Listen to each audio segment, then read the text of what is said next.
ओम नमः शिवाय। तो हम पहले भी बात कर चुके हैं स्थिरता के ऊपर कि स्थिरता जो है वो बहुत ज़रूरी है। और अब ये क्वेश्चन आता है कि उस स्थिरता को हम कैसे प्राप्त करें। आप इसके लिए कई मेथड्स अपना सकते हैं। और ध्यान रखिएगा, सबसे जो पहला ज़रूरी चीज़ होता है किसी भी शरीर को रिकवर करने के लिए, वो ज़रूरी होता है पंच तत्व। अगर शरीर को 5 तत्व बिल्कुल प्राकृतिक रूप से उसको उपलब्ध हैं तो वो ठीक हो जाता है। जैसे आप और हम सभी जानते हैं कि हम शहरों में रहते रहते मिट्टी से बहुत दूर हो चुके हैं, और जब कभी भी मिट्टी में हमें जाना होता है तो हम ग्लव्स लगा लेते हैं, पैरों में कुछ पहन लेते हैं, सो दैट कि मिट्टी हमें हमारे ऊपर लग ना पाए। और ध्यान रखिए, जब तक हमारे शरीर में मिट्टी थोड़ी देर तक लगेगी नहीं, कुछ होगा नहीं, या मिट्टी के संपर्क में हम आएंगे नहीं, तब तक शरीर को वो जो मिट्टी तत्व है उससे उसका संपर्क नहीं होगा। और शरीर को कुछ चाहिए होता है, कुछ एनर्जी उसको चाहिए उस मिट्टी से, उस तत्व से, उस मिट्टी से वो तत्व चाहिए जिसको हम पृथ्वी तत्व कह सकते हैं। तो वो तत्व जब शरीर को मिलता है तो शरीर हील होता है। इसी तरह से और भी तत्व हैं हमारे। वायु जो शुद्ध नहीं है, हम कोशिश अगर करें कि हमें कहीं पर शुद्ध वायु मिल जाए।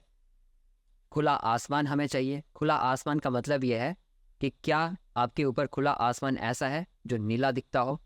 क्या आपके ऊपर खुला आसमान ऐसा है जो रात को बिल्कुल ब्लैक नज़र आए और तारे टिमटिमाते हुए नजर आए? ये सभी हील होने के लिए बहुत ज़रूरी है, प्राथमिक अवस्थाओं के लिए बहुत ज़रूरी है। क्या आपके पास जो सूर्य की रोशनी आती है वो बिल्कुल गोल्डन लाइट में बन के आती है, आपके शरीर पर पड़ती है? क्या आप मॉर्निंग का जो सूर्य है आप उसकी रोशनी को देख पाते हैं, अपने शरीर पर ले पाते हैं? इसी तरह से जल के ऊपर भी अगर आप सोचें तो क्या आपके पास शुद्ध जल है, प्राकृतिक रूप से बहता हुआ शुद्ध जल है आपके पास, या प्राकृतिक रूप से स्टोर्ड? जो प्राकृतिक रूप से भी कुछ जल स्टोर्ड होते हैं, कृत्रिम रूप से स्टोर्ड तो टंकियों में हो सकते हैं, प्लास्टिक की टंकियों में हो सकते हैं, बट प्राकृतिक रूप से क्या स्टोर्ड है आपके पास? तो सबसे पहली जो ज़रूरी चीज़ें हैं वो ये हैं कि इन्हीं पंच तत्वों जो हैं इनसे हम अपने शरीर को जोड़ें। जो सबसे प्रथम अवस्था है, हम अपने शरीर को हील करें। अगर हम इन 5 तत्वों से अपने शरीर को जोड़ लेते हैं, इन प्राकृतिक प्योर पंच तत्वों से, तो हमारा शरीर हील होना स्टार्ट हो जाता है।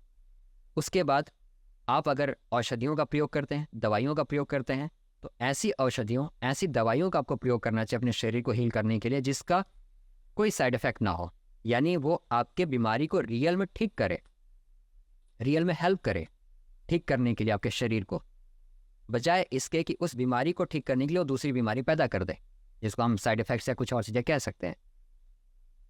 जब ये बेसिक चीज़ें हो जाती हैं तो आप देखेंगे आपका शरीर स्वतः ही स्वस्थ होना शुरू हो जाता है। और जब आपका शरीर बिल्कुल ठीक होने लग जाता है ना, तब आप जब ध्यान में बैठते हैं तब आपके शरीर में ये नीड नहीं होगी कि उसको सर्विसिंग की ज़रूरत हो, बार बार उसको रिपेयरिंग की ज़रूरत हो। तो आपको नींद में नहीं लेके जाएगा, आपका शरीर आपको नींद में नहीं लेके जाएगा, और तब आप एक स्टेप आगे निकल जाते हैं। तो ये जो अवस्था है जहाँ पर ये प्राप्त करेंगे कि आपका शरीर अब आपको डिस्टर्ब नहीं करेगा, आपका शरीर अब आपका बाधा नहीं होगा, ये तब होगा। इसी अवस्था को हम कहेंगे शरीर की स्थिरता।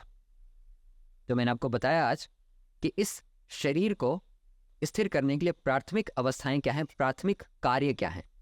तो मैं दोबारा से रिपीट कर देता हूँ। प्राथमिक कार्य हैं कि इसको पंच तत्वों से संपर्क में आप लेके आइए, प्राकृतिक पंच तत्वों से। आप इसको जितना प्राकृतिक पंच तत्वों के संपर्क में रखेंगे ये उतना जल्दी हील होगा। और अगर इसको फिर औषधियों की भी ज़रूरत होगी तो उन औषधियों का प्रयोग करके ये और तीव्र गति से हील हो जाता है, और तब आप स्थिरता में एक कदम आगे बढ़ जाते हैं। जब आपका शरीर थोड़ा स्थिर हो जाएगा, उसमें एक एक बीमारी जो है, एक एक प्रॉब्लम जो है वो सॉल्व होती जाएगी, तब आप मन पर उतरते हैं, तब आप मन के ऊपर जाएंगे।